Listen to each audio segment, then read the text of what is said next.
Болған оқиға. Бір күні әкем екеуміз базар аралап жүргенде жездем хабарласты.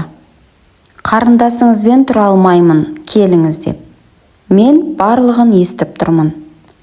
Әкем тыңдап тұр. Жездем әкеме әпкемді жамандай бастады. Әкем, тоқта, мен қазір барамын, сонда айтарсың деп тұтқаны сөндіре салды. Маған үйге қайта бересің ба деген еді. Мен сізбен бірге барамын деп ере кеттім. Жездемнің үйіне келдік. Ұрыс болған үй белгілі ғой. Әкемнің отырғаны сол еді. Қарындасы жылап, шағына бастап еді. Сен қоя тұр. Күйеу баланың әңгімесін тыңдайын деп келдім деді. Жездем, әлеке, өзіңіз білесіз ғой, жұмыс жоқ. Сол жұмыс істемейсің деп сөйлейді. Осы күні аузына келгенін айтады. Базарға барып, сауда жасап, ақша тапқанын міндет етеді.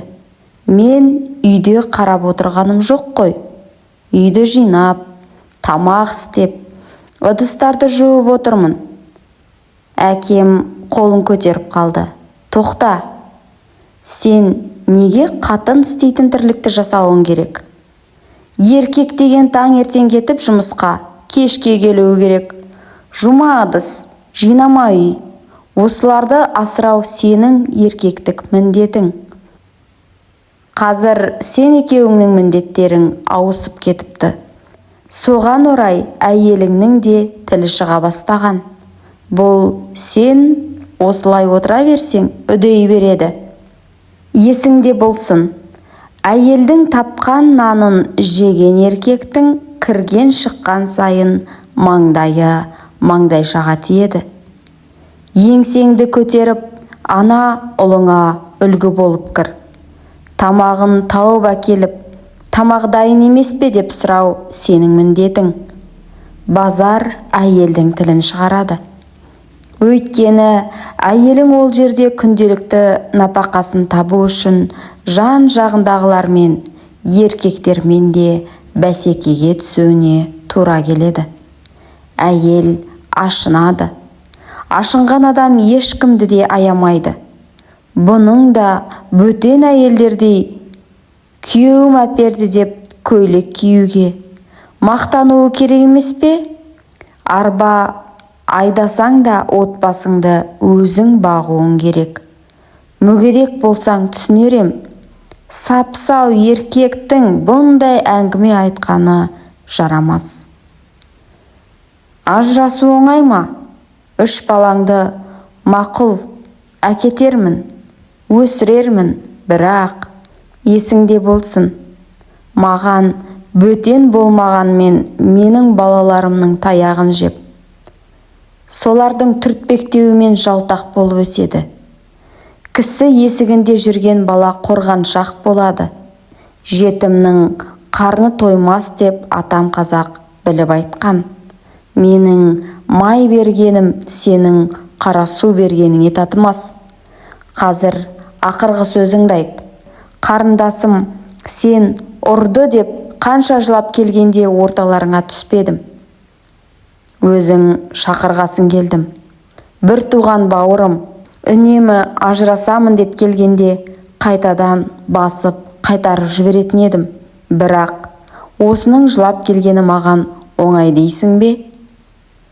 Әке шешеден ертерек қалды. Өлер алдында апам осыны маған аманаттаған еді.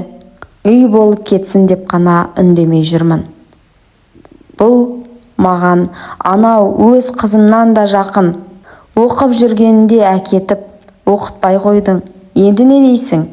Өзің айт. Алып кет десең, тұра алмаймын десең, қазір алып кетейін. Бірақ мен бір алып кеткеннен кейін қайтып жібермеймін. Бұлай жүре берсең, ертең өз балаларыңа да қадірің қалмайды. Анасы сыйламаған әкені бала-шаға сыйлайды деп ойлайсың ба? Сен қыз, ойлан. Тіліңді қысқарт. Бүгін кетсең қайтып келмейсің.